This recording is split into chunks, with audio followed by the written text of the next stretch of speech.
Davies in the middle. Checks back against Carter and scores. That is atypical for the Myanmar goal.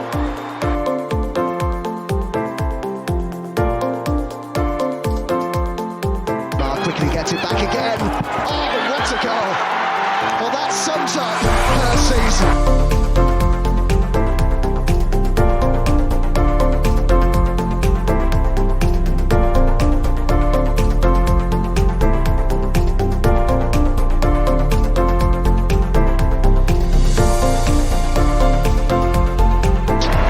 The Gunners are WSL champions.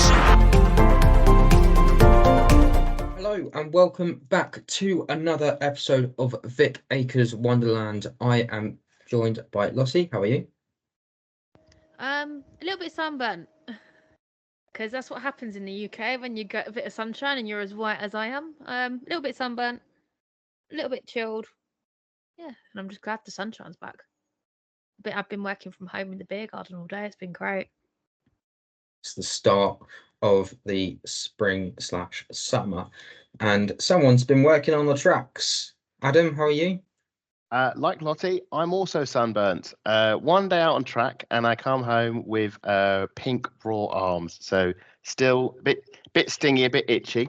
But I'm also itching to crack on with some discussions. It's going to be a fun pod, Matt, because we're in a unique situation where there's no Arsenal games this weekend. So we can have a very chilled discussion about what the narratives that's circulating at the moment in the news. I do have one question though.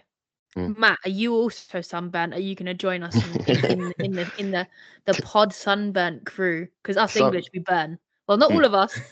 The pale ones do. Oddly enough, I don't really get that sunburn. I do remember going out on a holiday. I think there was one holiday I did. I think it was Lanzarote. I got really sunburned. Like I was proper red. Was you lobster red? Yeah, I was pretty much lobster red, and it was a bit of a nightmare. My best one was Adam. I see you've got your scarf on. Are you not hot? It's very warm. I know, it's very nice and snug. I'm fine, and I will continue to say that as sweat drips down my face. I was going to say my fun, stubbornly, like, no, I'm cold. I'm freezing. My funniest sunburn is when I went to a water park in I think it was Portugal, and didn't put on any sun lotion, didn't put on any sunblock or anything. And I said, and my parents were like, "You're mad." I was like, "No, I'll be absolutely fine." And I felt fine. I went down the slides, went in the swimming, it was all fine, and I felt fine. And I got home and I felt fine. And then I went into the shower room, looked in the bathroom mirror, and I was just completely lobster all over. And in that moment, it was like a switch had been flipped and my entire skin was on fire. And I was like, oh, right, this is what sunburn is. Oh, do you know what? Speaking of worst sunburn stories, I know we're going majorly off track. Yeah. I was away in Turkey once, and I was sitting out in the sun on the beach and stuff. I had one too many cocktails. I had a big red stripe down the back of my calves. I have never been in so much pain in all my life. It got to the point where in the evening where I couldn't put my mosquito spray on, so the mosquitoes were biting the skin where it was sunburned. I have never been in so much pain. Never again. Next time I'm just going to spray it on. I don't care how much it upsets my skin because I'm allergic to mosquito bites. So it was horrible. No, well, I've now learnt if I'm going out back out on track next week, bring the sun lotion. Yeah, put it in the bag. Put it in the bag, yeah. And I will be taking mine to the pub in future when I'm working from home. Yeah. As we are talking about the sun, I think it's only right that we talk about the academy, and that is the under-21s went abroad, played in the FIFA Blue Star tournament. That is essentially the essential version of a European Club World Cup, essentially run by FIFA. We won the tournament after facing Lyon, Basel, and Red Bull. That's RB Leipzig. Apologies. And yeah, won the tournament 3-1 on penalties in the end against Zurich, which is great news. On top of that, Maddie Earl won the Golden Ball Award, which is basically top goal scorer award. So congratulations to the academy and Maddie Earl. Fantastic. It's good. It's great to see there is, even at junior level, Arsenal are still bringing in the silverware. It doesn't matter if we're senior squad or academy, we're still winning. And I hope that, well, it probably won't be all of them, but one or two of those players are able to make that journey up the ladder, and we see them in the first team, in 5 years' time maybe. But what an achievement for them, and massive congratulations. It's interesting as well. We've just remembered that the under 18s, and the under 16s took their playoff final a couple of weeks ago. They both lost theirs, but the under 21s won theirs. So it's a bit of joy after a little bit of a heartbreak right at the end to lose a title like that, especially to Man United. Let's put it that way. We'll talk about the international retirement, shall we say, of Lydia Williams. The former gunner is retiring from Australia duties after the Paris Olympics, so this will be her last tournament altogether, which probably means that it'll be her and Mackenzie Arnold in the sticks. But I imagine because it might be Lydia Williams' last tournament, she might be the senior goalkeeper for this tournament. Yeah, it's a fair point. I think they'll stick with Mackenzie Arnold. I think the baton has been passed there. And I think if you're playing Lydia Williams, you're playing for sentimentality reasons. I would say if it got to, not the final, if it got to, let's say, a third place playoff, because it's the Olympics, isn't it? You say this Yes. is, and you do get a third, because you get a bronze medal match. If it was a bronze medal match, you might give that to Lydia Williams, or the last game in a group stage, third, if it's a dead rubber. And then I hope that she will get one last game at the Olympics. But I think Mackenzie Arnold will probably be the number one. Unfortunately, for Mackenzie Arnold, of course, is that she won't be playing Arsenal in all the other matches. So she's not guaranteed to have an amazing game. Oh, but some of the Arsenal girls are going to be playing her.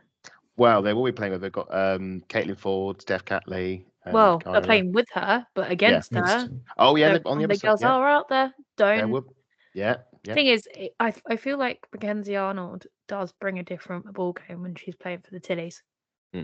She's not the West Ham keeper we see, unless she's playing Arsenal, of course. He's not the West Ham keeper we see all season. I mean, they barely stay up. In terms of next season, now that Crystal Palace have come up, I do feel like West Ham will be the ones to go next season at this point. Well, that's we'll see what happens over the transfer window. They can keep hold of some of the talent that they brought in, because they put a little bit of investment just to keep people pointing fingers. You don't invest, and it's appease people for now. But I still don't think it's enough. No, actually, and you've just for a Premier League club is not enough. No. You just made a really good point. I don't think West Ham have had a very big increase in their attendances across their WSL matches. I think their record attendance was when we turned up. That was their record, and they're not even they're not even using the London Stadium. So I think the stadium would be turned red if we turn up there. Chelsea would turn it blue, easy. Yeah, it did that last game of the season. Tottenham would turn it white as well. To be fair. I agree. That last game of the season where Steph Catley scored that fantastic goal. Thought we were going to win the league, and unfortunately, someone went and gone and scored on the other end and didn't stop that goal from going in. Yeah, we won't not blaming anyone, but they play we're in not Reds talking and they about play that. from Anyway. We're not talking about that, man. Anyway, I should just say that with Lydia Williams, what a legend of the keeper. I know we only got her for about 2 years or so, 2 seasons of her. Yeah. What a brilliant keeper and a brilliant servant of the game, and wish her all the best with international retirement. At least she'll still be at club level.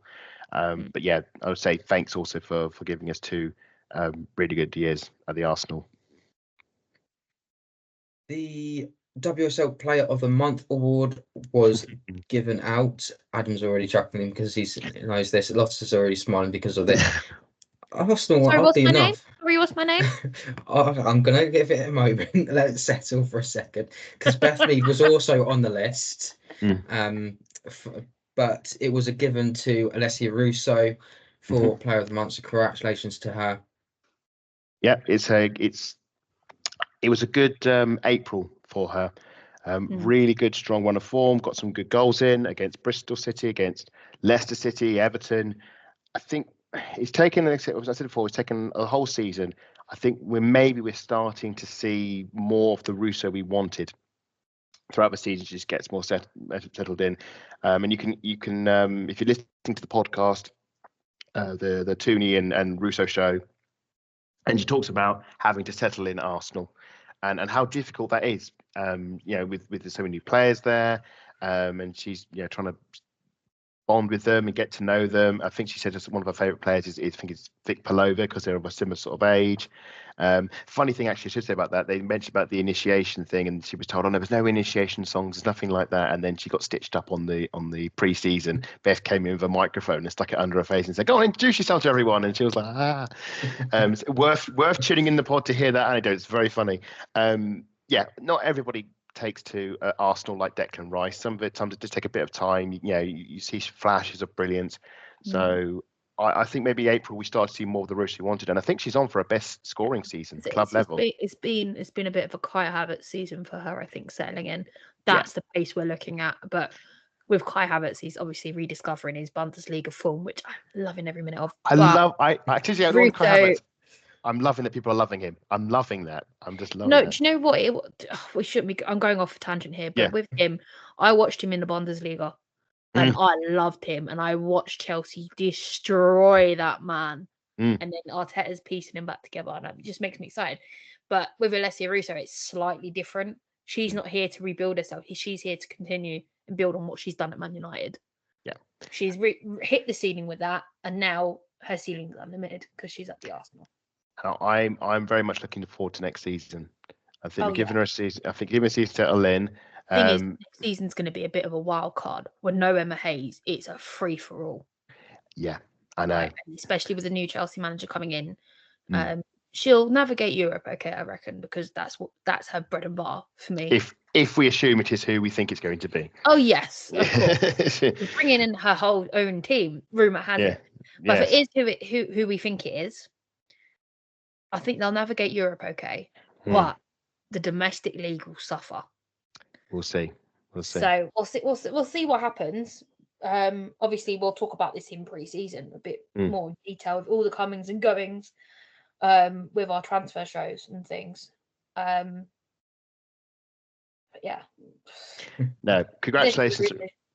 Congratulations to Russo. It's been a good end to the season. I think it's going to be her highest scoring season ever across all clubs in the WSL. I think she's getting better numbers than what she got at Manchester United. Best of luck to next season. And continuing on from that, the Player of the Season award is up, so please keep an eye on that. If you are looking to vote, just type in WSL or look on the WSL socials. They'll have a link there. And the reason why I'm saying this, Lotte Wubben-Moy has been voted as one of the players. There are a couple of players that are on there as well that have deserve it, or based on how they perform for their clubs. You've got Jonah Rotala of Leicester also on there. There's a couple of other names on there that have performed really well and deserve to be on there. I think Grace Clinton's on there as well. So it's going to be I think this one is one of those ones where you kind of wish that there's like a second and third to sort of, you don't just get the one player getting a Player of the Season award. I think what Matt's trying to say, Lotte Wubben-Moy's been nominated. Arsenal fans. So you got Eve. Click on that button. Let's get Lotte to have that. She's our Player of the Season. Can we just say the names just for the openers is Neve Charles, Grace Clinton, Lauren James, Cara Keating, Rantala, Turland for Brighton. That was the other one. I thought she's been really good for Brighton. Bunny Shaw, of course, and Lotte Wubben-Moy. Did we mention also? I don't know from the previous pod about the Arsenal Player of the Season awards around. So we should say Lotte's been nominated for that as well. I think alongside, I think it was Leah Velti, Leslie Russo, Victoria Palova, and Stina Blackstenius. So take your pick now. I know on that list as well. No, I'm not done. I will double check, but I'll have a look. But certainly, as for the Barclays one, I think the one that did surprise me was the Leah Velti one. I was a bit surprised by that because of the fact that she's been injured for so long. I thought But maybe it shouldn't put her out of that race, to be no. honest with you. Let's be real. Like, she's It's had a brilliant, it's until that point, she's had a brilliant season. she She always had a does. She's so underrated. she does the usual gives you those 8 out of 10s every week, and it's just Little bit unfortunate with the injury. But there are times we look at Mm. some of those players. You look at someone like Kim Little, for example. I would say, yeah, with Lotta, I think she has one of the reasons I love her this season. She has stepped up so much, and in the season where our defense has been so chaotic with so many players coming and going and chopping and changing, and yeah, she's been well until the recent injury. She has been the sole constant in that team, and I think back to that game at Stamford Bridge when everybody was losing their head. She was the one player I felt who was keeping their cool. Maybe you couldn't say that about Lotta in some previous seasons. I know there's been some previous seasons where she's made some mistakes. There's been some where I think her lack of experience has let her down. But I think she is sort of coming over that hill now. She's sort of coming away from that inexperience. She's becoming a more weathered and more experienced and more knowledgeable defender. There, but the mistakes will still happen, which we have seen this season, but she immediately corrects them. She has the confidence to do so, and that's what's made me massively back her this season. I mean, when I first started watching women's football, my first live game, and it was my second or third, was it? A second or third game. It was the Wolfsburg game, wasn't it? Yeah, at Wolfsburg. And I'm sitting there, I was talking to Adam or Matt, and I was saying, I need a goal. I'm not coming anymore. I'm and then my first Arsenal goal, it was that did Tobin Heath really mean that? Oh, she did. It was a lot of goal. I've got her on. That was my first Arsenal. I think you might have gone to the Barcelona game. That might have been the one you went to. The other one, when we didn't score a goal at all. So that would probably make sense. Yeah. But I feel with Lotta is I think she's a very intelligent player, and she does clearly improve and learn from her mistakes. And if anybody uses mistakes as a way to criticize defenders, not meaning to plug one's own other Twitter account, but I have seen clips of Leah Williamson in her early years at Arsenal in defence making really bad mistakes. Now, if you write off Leah Williamson during the time she was she was a midfielder, wasn't she? And she was being pushed to play in the centre back. She made mistakes because she was so young, but she's now captain of the Lionesses, the first name on the team sheet when she's fit. And you just think that will happen with Lotta. It will come with time. And yes, we're all human. We will do make errors, but that will become less and less, and she's become more reliable. And it's when you see, it's like when, again, looking at the men's team, you look at Saliba and Gabrielle in defence, and you just think, no dramas. And when you get to the point with Lotta Ubermoy, when you see her in the defence, maybe with Leia, maybe with Laia Kadina, and you just think, no troubles. That's when you know you're fine. And I think we are either there or we are on the cusp of being there where we can just, and I think it shows in the fan base. The name everyone is saying, certainly for the Arsenal player of the season, there are some cases for some other players, but the primary name that keeps coming up is Lotta. And that's why she's always voted. When the awards come out on Supporters Club Player of the Match, how many times has it been Lotta Ubermoy? Certainly it's the most this season, more so than previous seasons. I'll put my case out now. I voted for her for the Arsenal player of the season. I don't know if did you all vote? Matt, did you go Lotta as well? I can't even remember who. I think I voted for Manu. Manu wasn't an option. That's impressive because Manu wasn't even an option. No! I thought you were talking about the Supporters Club. No. There's so many votes going on and on. This was I think I did vote for Lotta. He could have made a case for any of those players, but I've kind of this is the scary my Twitter account into a Lotta Stan account. A lot of vibes going out into the world. You need to vote. Arsenal fans assemble. WSL player of the season. Get voting now. I did want to add on that. You talked about other numbers and stuff. I say if there was 2 other players I would have given it to, like an honorary second and third. For me, for Arsenal players, it would have been Stina and Palova. So if I could have had a second and third place, if I could choose my top 3, Stina and Palova would have been the other 2, purely because of Palova's improvement in the midfield. And I just remember how she ran the midfield in the Conti Cup final, and just how she has gone from starting on the bench and coming on to now becoming a fixed member of that team. She's one of the first names on the team sheet. And Stina, just because of the vital contributions she's given us in the big games. Do you know what? Palova's massively grown on me. I know. I think I had a step back because of what she did to Leah Volti. You're so I just can't let that go. I'm so protective. And then we signed her. I was like, okay. Yeah. And she's just grown so much since she's been here, and I absolutely love her to bits. She's become But very press I just resistant can't as well. forget that tackle. It's horrific. Well, she did apologise for it in her welcoming video. She did apologise for that. She just said, I think she had I'm to. sweet, I'm sorry. But I love the fact that her physicality in the midfield, the way she's a bit like Kim Litton, that she's press resistant, that she can sort of twist her way out of a phone box, and she's provided a lot of assists this season. I think she's learned a lot off Kim, if anything. She has. It's so similar in the way they both play. It's like, yeah, you've been watching Kim play. And well, she's played alongside Kim. She's been playing alongside Kim, and I think it's really paying off. So again, like Russo, I can't wait to see Palova next season, because if she kicks on again, she's going to run. She's going to be running that midfield. She'll, and I think maybe getting ahead of ourselves, it might depose some of the one or two of the midfielders who have been the main starters for the last 2 seasons. If Palova can get to where I think she can get to, and I think she can get there. But it's also a case of, is, say, person in question going to be here next season? Well, I was going to suggest. I was suggesting the Scottish one, but I was suggesting both. But oh right, okay. Yeah. We don't know what their plans are next year. They're under contract. Yeah, I know. But it might. Wasn't Kimmy's a 1-year extension? That's why I'm thinking of Kim. I don't know if it's a 1-year extension. I think She did when was her extension last year? So I imagine usually the women's contracts are up to 3 years, aren't they? So if it's not, if it's 1 year, they just say, oh yeah, there's an extension or an option to extend. Yeah, I don't think it's a 1 year. I think maybe it would have been a 2 or 3. What I would say is it will be, if she's good enough, we might see that transition, like we saw with Man City game of Kim Little maybe starting on the bench and coming on. I think of how Steph Houghton has been used at Manchester City in her final sort of season. She hasn't been starting the games despite being the captain, but she has occasionally been brought on. And I think we need to start building in a transition system to phase out the likes of Kim, but rather than it just her being ripped out of the team and us being stranded. And it might be Palova, it might be Cooney Cross, it might be Mola Cool. There are options that we can maybe use in that situation. Just quickly on Lotta Vivimoy, it's scary how she keeps unlocking that ceiling of potential.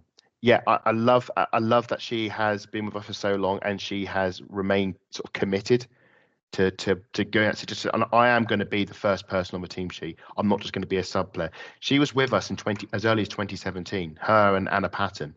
Again, you can watch back some of the old games. She's lining up in the Arsenal first team, 2017. Very young player, but it's during the spring series. Then she went off to America. Anna went off to America as well, because she wanted to be that starting centre back, and she backed herself to better other centre backs who have been here who have since moved on. I think like Hafa, for example. The fact that we had Laika Dina and Amanda turn up this season, and she has stayed ahead of both of those. She's backed herself. I think also we had Rob on the podcast a few weeks ago talking about Chelsea, talking about Hannah Hampton, about how Hannah Hampton came into the team and backed herself to oust Ann-Katrin Berger and Musovic to become the number 1 goalkeeper. That takes a really strong mentality to back yourself. And Lotta's done that as well. And she has grown into this Arsenal team, and she's become a starter in the Arsenal team. The challenge for her now is England. Can she depose Alex Greenwood or Millie Bright or even Leah Williamson? Can she become a starting centre-back under Serena? And she's been, I think Wrighty mentioned it on his podcast, she went to the Olympics, she went to the Euros, she went to the World Cup. I don't know if she got a game at the Olympics, but she didn't get a game at the other 2. So she travelled with England, went to these tournaments, didn't get a game. But she is still backing herself that she's going to make that impact. And now she's starting to get games. She scored her first goal on that training camp. I can't remember who it was against. After like 2 minutes, the goal that I missed because I was struggling to get the feed running. The one you both missed, and I saw. Yeah, I think it was Italy. Yeah, that goal. And then obviously started in the Sweden game at Wembley. So she is not going away. She is driven, and she is going. She will, by hook or by crook, she's going to make it that she is at the top of that pile. And we should say, on top of all of that, she does so much amazing work off the pitch as well. She is such a mature player and really cares about the community. Alessia Russo, tried to bring it back onto her, but obviously she went to America with a Lotta Moy. They roomed together, and she said she was so grateful for Lotta because she basically was like a mother to her. She helped her get everything, how to get settled, how to get all your things set up, or your money set up, or just like all the Russo said, I would have been hopeless without Lotta. She really saved me when she's over in America. I just think not with Lottie. She's not just an incredible footballer; she's an incredible person, and I think we're very lucky to have her in our team. And I can't wait to see how she progresses over the next few years. I couldn't agree more, but it's also the fact that you can see how much she loves the club when the community is within the club. Oh yeah, as well, and it just. I know the other girls will go to games, but they're normally on like club level, sitting on club level. But you'll see Lotta in the crowd, really, a random seat. Yep. There's a few of them that will go in the crowd. Yeah. I've seen Leah Williams, She'll sit down in the crowd, and I'm still waiting for the day I see her because I'm going to freak out.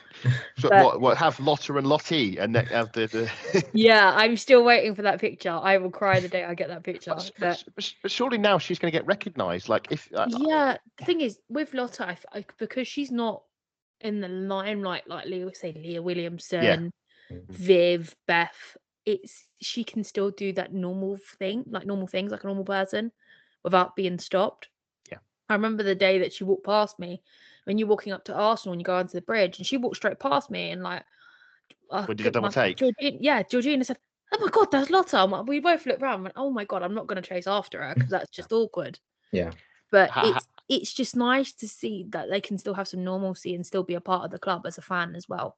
Have you ever seen an Arsenal women player in a stadium like in the concourse? Like no, but I've sat a few rows behind Leah Williamson in the lower tiers. I met. This is me. I'm just doing a selfish brag here. I met Katie McCabe in the concourse at Bramwell Lane just before one of the Euros matches, and she'd rocked up in a Netherlands top. She was just, and this was the thing. She just, and she just walked around the corner. And it's like, that's Katie McCabe, and she was just chatting with fans and stuff. And I was thinking that's just insane. That obviously this was during Euro 2022. Things have changed since then. I don't think she'll be able to do that. But again, she's one of the ones that would be swarmed. But if you imagine, if you look at, say, the rest of that team, like, no disrespect to, is it Courtney? I think yeah. Courtney Brosnan. Yeah, that's it. Yeah. She wouldn't be as well recognised as Katie, as Rusha. It wouldn't happen. Yeah, no. Like, as much as we know she's a brilliant goalkeeper up at Everton, the draw to it, it's not. There's no sort of superstardom label over her, so to speak. Although she is a top goalkeeper. So happy birthdays to Beth Mead, Adam White, and Wynne. Yeah, no, definitely. Beth Mead and Wynne sharing the birthday. What a pair. we know Beth Mead is a bit of a dog lover as well. So thing is, Wynne's a year old now, bless her. She's cute. She's so cute. We need more Wynne content. I mean, we should start the petition now. I'm going on the old .gov website. I'm starting a petition. Getting on these. We want Wynne content every week. We need what? I'd like to see a piece of content of who can eat a bit of cake quicker, Beth Mead or Wynne. That would be funny. Well, we've got to be careful. It's got to be special dog cake because I don't think dogs would. Oh no, of course it'd be dog cake. Come on, be serious. But who can eat the bit of cake quicker? So get her a Cuthbert for Leah Williams. No, if they did for that. The thing is, I'm sure Lotta could whip up a healthy cake for the dog. I mean, Lotta can do anything, quite frankly. What's been your favourite Wynne content? Win or win moment. It was just as it's her birthday. What's been your? I think it was the other day when she was welcoming the girls to the training centre. And Beth Mead was playing with her, getting on the floor, and then she was playing with her and getting belly rubs. I think the best reaction was to Lotta. She went straight into her bag thinking, "Oh, is there any food in there?" She went, "No, that's my smelly boots." I was killing myself laughing at that. I did love the way that Mead was getting down on all fours and was trying to act like it was really, and it was. The thing is, you know who the dog moms are in that team. It's Steph, it's Beth. Yes. And now we know what Beth and Miles get up to as well. Exactly. Exactly. But the thing is, I get with Beth, she kind of has that crazy energy of a spaniel. Yeah. So it's evenly matched. But you know who the mums are in that team, and I love it. I love the team photos. It was on the men's side when they brought Wynne out, and there's two photos, and there's one with Wynne just sort of slumps to the ground, just sort of next to it. They're all smiling in the pictures, and she's just gone. Yeah, I've had enough of this. Enough of this. I also loved it when they brought Alessia Russo in, and she's giving the tour, and he says, And she said, "Oh, by the way, we got our own therapy dog, Win." And she's like, "Oh, I want to see Win." And then just cut one of the first content clips we get of Leslie Russo is her petting Win the dog, and it's just adorable. And I hope it's so good for her. more But of I do think Jonas and Arteta should have a dog day where they can all bring their dogs in, so she's actually around some dogs for once and not just people. on her I know own. she's a therapy dog, but she's also a dog. Yeah. I think Wouldn't that would be be very good surprised. content. Can you imagine Miles and Steph Catley's dog playing with Win? Well, you'd be hope they'd hope they get on. surprised. They would imagine, like, I know the training ground staff might not agree, but if like end of season, nothing's to play for, no Champions League final, whatever, they'll just go around, let them all loose on the pitches. Yeah, I imagine the maybe that's what groundskeepers will somebody allow it. That grass is pristine. they might let them off the hook. And then they'd have to all walk in a line and do a dog poop check. Imagine in training, someone slips. Oh, you cringing over there, Adam? You've gone very quiet. I'm cringing because I don't have a pet, and hearing talks of dog poo is probably one of the reasons why I don't have one. I miss my cat. This is bad. We'll quickly move on to the Lionesses. So the Lionesses do take on Ireland at Carrow Road. That is officially a sellout. Wow. Wow. Okay. I didn't know that. That's fantastic news. That's brilliant. Okay, so sell. We should say Carrow Road is a smaller stadium, so it's easier to sell out. But to sell out nonetheless is superb news. So Carrow Road holds about just over 28,000, and the game against France at St James's Park, there's still a few tickets left if you are interested in that. But it does bring me onto a good question for you, which I should have really asked at the beginning. Yeah. Is there any venue you would like to see them play at? I think for me, I'd love to see the Lionesses be at Portman Road. I would love to. I think I was going to say. I thought you were going to say I want to see them at Walton Hall Park. I want to see them around the corner. That'd be a bit awkward. Everyone on their shoulders and everything. That ladder's been brought. Actually, in seriousness, I think Anfield. I would love to see Anfield. I mean, St James's Park is one of the big ones, but I think about where do the men's team play, especially when they're on tour. So I'm thinking Anfield. I'm thinking Old Trafford, Ellen Road. Stadium AK, they've done that already, but stadiums like that, I think that is where we need to sort of aim to do it. Where would you? What was it? Carrow Road, wasn't it? You said it was a sellout. Yeah, Carrow Road. When Norwich City play, well, clearly now it's sold out.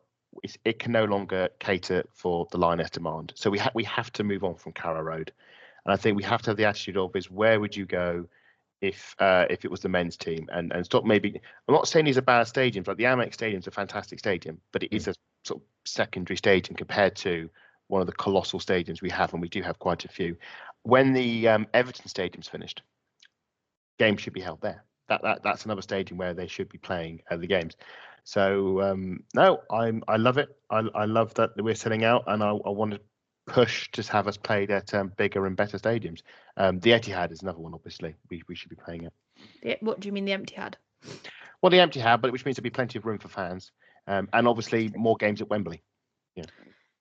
I could agree with you more, but I'm going to go international for this one. I'm going to go to the Johan Cruyff Stadium in the Netherlands, and I'm also going to go for what was it? It's called the De Kuip Stadium in Rotterdam. So that's if we play the Netherlands. Of course. I was going to say. Of course. I was waiting for someone to cotton on to whose club that second one belongs to. Yeah. Because there's a certain player. Yeah. That would love to play there, and I think she wants to retire there. So. Yeah, Miedema. Yeah. Which club is it though? Feyenoord. Feyenoord, yes. No, she has her roots in Feyenoord, and I've spoken with many Dutch fans, and I mean, just in case anybody's listening in, we are aware there is a discourse. We will probably discuss it next week. But yes, you think she started in Feyenoord, and I've had discussions with other Dutch fans, and they've said that she wants to I think she wants to go back there at the end of her career. That's where she wants to end it, which I totally understand. Going back to your roots, starting, finishing where you started, I too get that. So yeah, I think we'll. I hope, yeah, exactly. I'd love to go to stadium because I've not been to that one. So if England do play the Netherlands, because when I went over there, it was in Utrecht, and that was a good stadium. Yeah, hopefully we get a few games over across the country. Are there any in Scotland? I think if we gave England Scotland, where did we play when we did England Scotland? Was it Hampton Park. Hampton But they Park. don't really go anywhere else. It is Hampton Park because that is the international stadium. What's Cardiff Stadium called? Well, that's the other one I was going to think, the Principality. But I can bet. Oh, you're Just thinking of call it Cardiff Millennium? Stadium. Yeah, the Millennium Sound London's Principality. But if England played Wales, we we might be in Cardiff Stadium, but we wouldn't be in the Principality. Another stadium, actually, St Mary's, at Southampton. I actually went to the St Mary's game, England versus Wales. Wales, the 0-0. Adults got in for £1, and I managed to see Beth Mead on her debut, which I was very surprised about at the time. I have my own reasons. I have my own reasons on it because that was the first Lioness game I ever watched was played at St Mary's. So I would love. And it was on Northern TV. Ireland game. No, it was on TV. This was in 2000. I want to say 2006. It was. Okay. So it was one of the few games on the BBC, and it was at St Mary's. England won 2-0. I think it might have been against Hungary, but I might be wrong. So I would love to watch an England game there.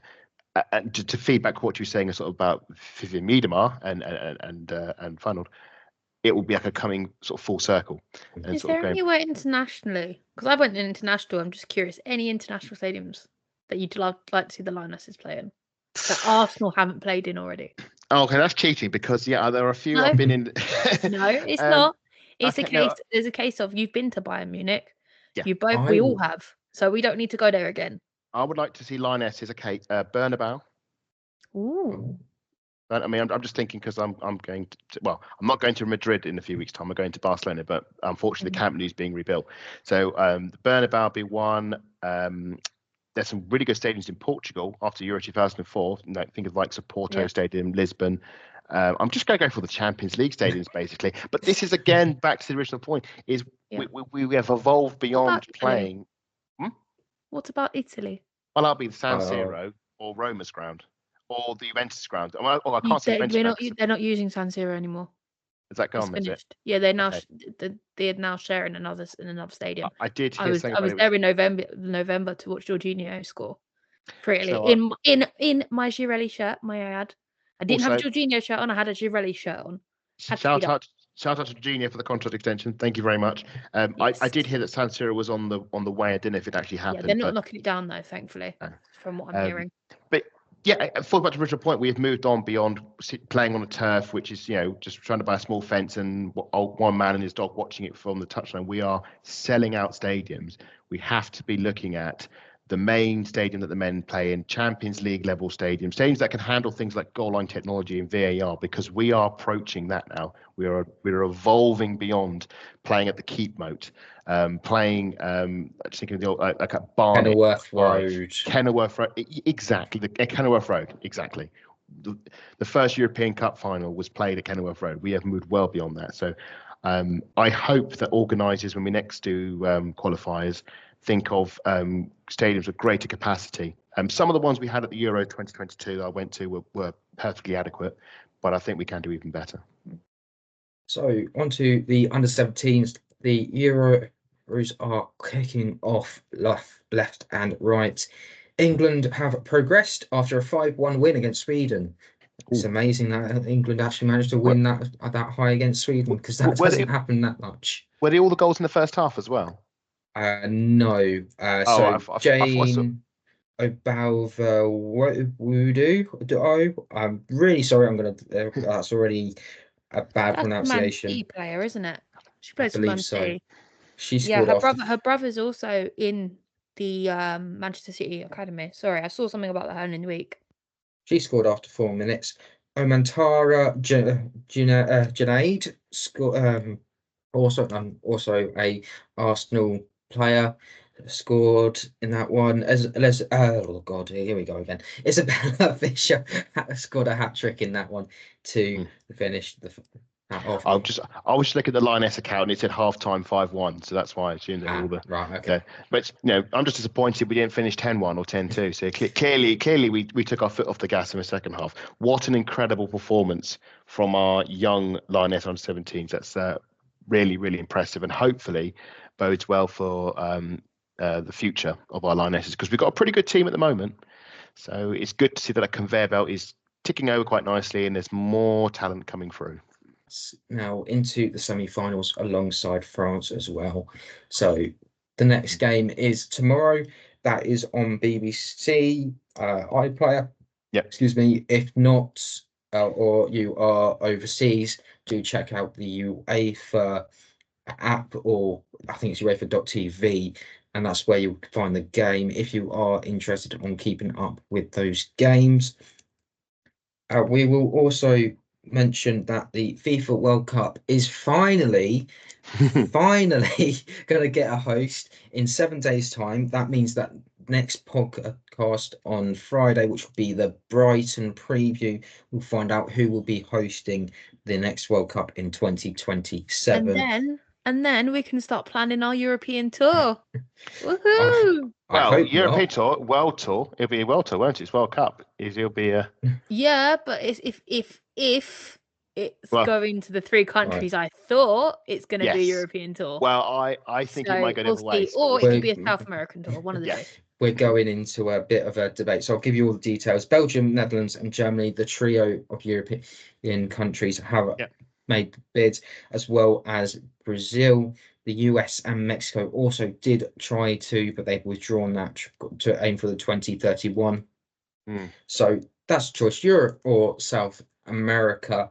I'm kind of hoping that goes to Brazil. It would be quite nice to give the World Cup over to Brazil at a nice opportunity. If you think about Marta have to come out of international retirement then, in that case, if it goes to Brazil, you realise that, right? I think Marta will be the one that brings if Brazil do get it, she'll be the one that brings the trophy out at the final. I did think this would be the most cruelest thing in the world if they make Brazil host a tournament just after Marta, one of the greatest ever players, who I don't think ever won the World Cup in the end. But I think she got to some finals but never won it. To do that, I think that's very much like a pulling the rug out from underneath. I mean, I'm all about team. I'm all for Team Netherlands, Germany, and Belgium because it'd be easier to get to. I could probably do it on the Eurostar, but Brazil, Samba football, they've hosted World Cups recently, so you would hope they would have the facilities if they are still there and they get up to speed. So I think it would be a fantastic tournament either way. And bringing, as you mentioned, bringing women's football to South America. Brazil was obviously the big one there, but Argentina have got a growing side there as well. Colombia. I mean, do you know what? They're on the cusp, of getting it. You just set Lottie off. They're going to be the new powerhouse. I'm telling you that now. As Brazil fizzer out, they're going to be the powerhouse. Don't tell me you're starting me off. I know how good that team is. One of their strikers is in West London at the moment. It's disappointing. There is also another reason why I'm in favour of Brazil. Essentially, it goes that if the European teams do win it, it means you can't host the next one. England have put in a bid for the 2031 World Cup bid, so that is one of the reasons why. You're playing the long game. I'm hoping that it goes to. Long game. So I believe it's a UK and Ireland bid, similar to what we'll see in the Euros next time.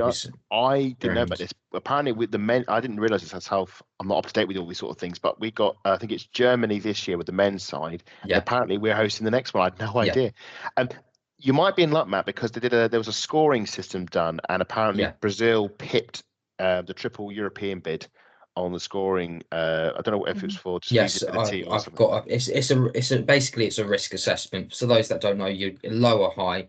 Brazil got quite a lot of lows compared to the European bid. So just a lot of the problems. So low risk. Is that low risk? Yeah, so you want to get a low. Yeah. So the problem with that is that I would go back to when Qatar hosted it. They got very high risk across everything, and they still won it. So it doesn't really mean anything. It means practically nothing. Yeah. What I did like though about this, but this is a new. It was on the FIFA website. They're saying that this is a new bidding process. This was a more thorough process. I think it's more in line with how the men's sort of tournaments are decided. So it's great that they are treating the tournament with I would say, not so naively, but at least they are following processes more so with how they do it with the men's side. Whether you agree with those processes or not, at least it feels like they're trying to be a bit more professional about how, compared to how they used to do it. I know that. Okay, right, yeah, yes, we should. Okay, Claxon alert. Yes, we all know they're corrupt. Okay, we can just put that in the chat now. But in terms of the processes around the corrupt individuals, it sounds like they are at least doing it more in line with how they do it with the men's team. I think before they weren't doing that, and I don't think it was as professional as it is now. But as we say, it's all a load of nonsense. It's all going to be about who can, cough up the right amount of money to buy their way into a tournament. So I'm hoping, well, Matt, you'll be hoping that Brazil have got the bigger wallet in this one. Well, I just think you look at how well it's done for the A-League. There are gems in that Brazilian league at the moment that aren't getting the spotlight because you can't see the games or you don't know that any of the players. So you're just relying on when Brazil turn up, say play against England, or if they play against Italy, when they do have some of these friendlies, you get to know some of these players a little bit more. It's like the American that's playing for Ajax at the moment, this 16-year-old, I can't remember the name off the top of my head. You wouldn't have heard of her unless you would have seen her in the Champions League this season for Ajax. It's just one of those. You see so many gems and you think, oh, they might be the next star that's a breakout. You're looking for the next pullovers, etc., or you're looking for somewhere to buy those next players. And there's plenty of them out there. But unfortunately, we've got to go on to the very, very terrible news that's come out. Well, say news, interview that's come out. That's about Woody Kirk with Catherine Bates. Let's just put this out there. Woody Kirk was sacked from Leicester because of having a relationship with a player at Leicester. He has now come out and had this interview. I think, Adam, you'd be best described, just letting people know. Yeah, okay. So the interview, he says, so he says off the bat, it's his fault. Okay. Yes, you're right. It is his fault. Okay. But then the interview turns and he goes, but what actually happened is that the player in question made an approach onto me and I said no, and I said no, and I said no. And then eventually I said yes. And we went on holiday together to Italy as part of some training camp. And basically, then we said we won't do it anymore. We won't have this relationship. But then it got spotted. Somebody else had noticed it, raised it with a rubber club had noticed it happening, raised it with WSL, and he lost his job. And for me, that did feel a bit like he was trying to say, "Look, I made a mistake," but it felt like he was palming the blame off. I'm sorry. I just feel like he's gaslit the whole situation. Yeah, it felt like he was trying to say it wasn't my fault, but I'm taking the blame. I think no, it's your fault. You said no. That's it. You should have, if you had cut it off there, because you should have gone nowhere near doing that. And even if he says, I know there's a code of conduct, I know. He said, yes, you did, which makes it even worse. You don't even have I'm not saying it's an excuse, but there's no even ignorance. It's just you knew the rules and then you broke them and to do this. That's on you. So I don't have any sympathy for him. Obviously he wants to come out and say his side of the story. He is more than entitled to do that, and then it's up to us to judge him. And I don't judge him well. I think he's still an idiot. I think you just don't buy it. I don't buy it. He says he wants to stay in women's football. No chance. I can't see him coaching. I don't see another WSL club touching with a 50-foot barge pole. No. And there's going to be movement in the summer as well. We know this. And I think is though, even if they did, there would be such a what's the word is, but there would be such an uproar, a raucous and uproar amongst any fan base of a club where he turns up. They won't want, the fans won't want him anywhere near. I'm sorry, his card is tainted.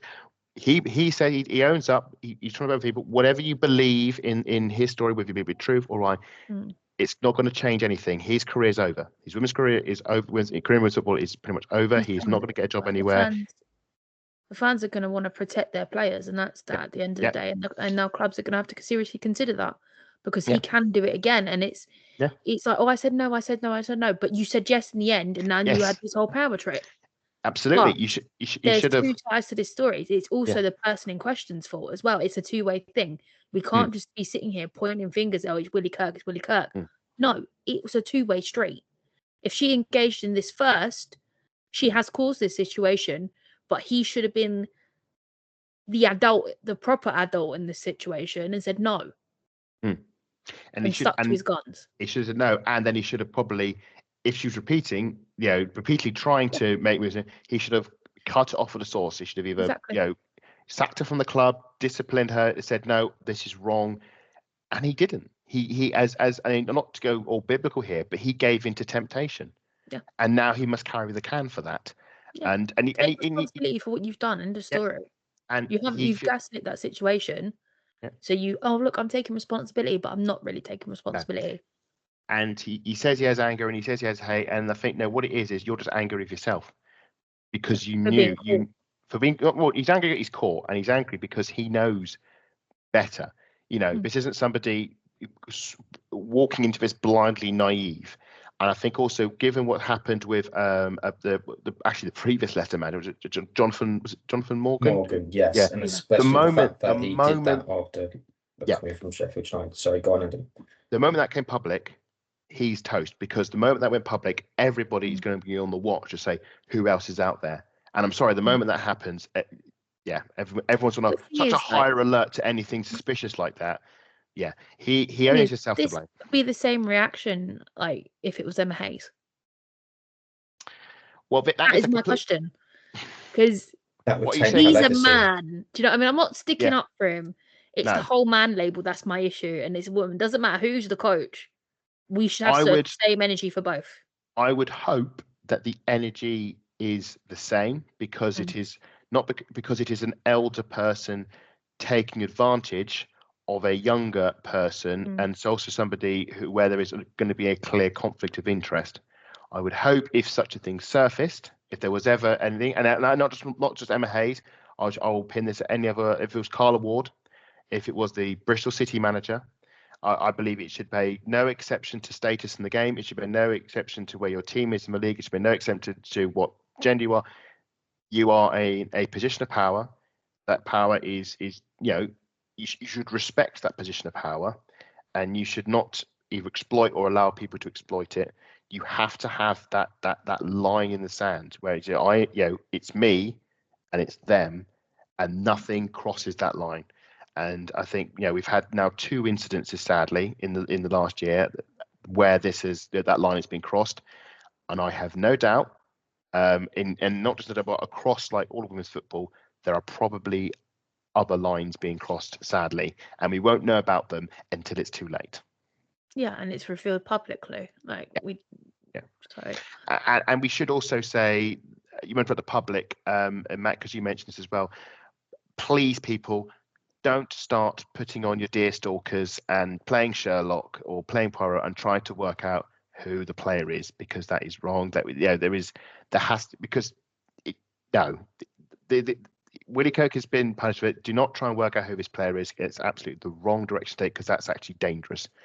And one of the parents of the players have actually had to come out with a statement, which is just to say, look, it's not this player. Please stop doing this.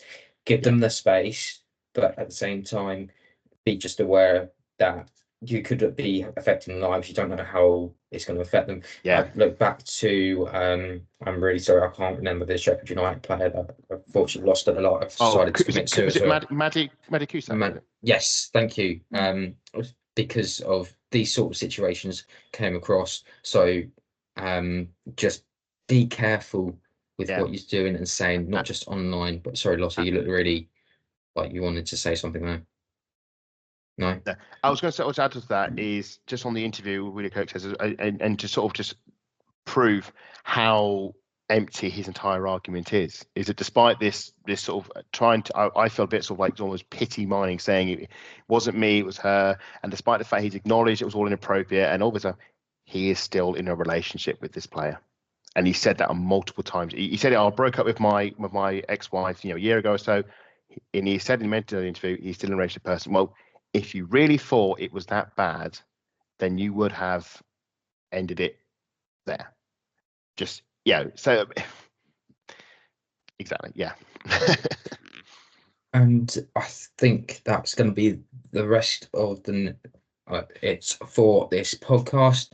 Thank you all for joining us. Adam, where can people find you? You can find me at Adam Salter 4.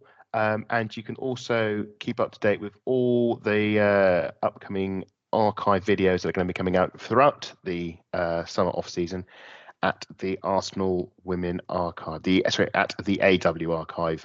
Lots of Arsenal matches on the way, so do give it a follow and do keep an eye out for the latest updates. Lottie, where can the lovely people find you? Oh, if you really wanted us to see my drivel, you can find me at Lottie_AWFC, including Instagram, which is completely fully loaded of Arsenal. So you can also follow the pod on VAW Pod. We'll be updating a few bits out throughout the week, and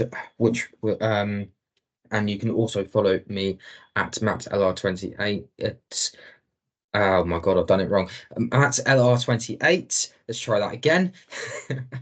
That is all from us. And we hope you enjoy wherever you are, whatever the day is, whatever the night is, whatever you're doing, just enjoy it. And hopefully you've got a little bit of sunshine. But for now, come on, you Gunners.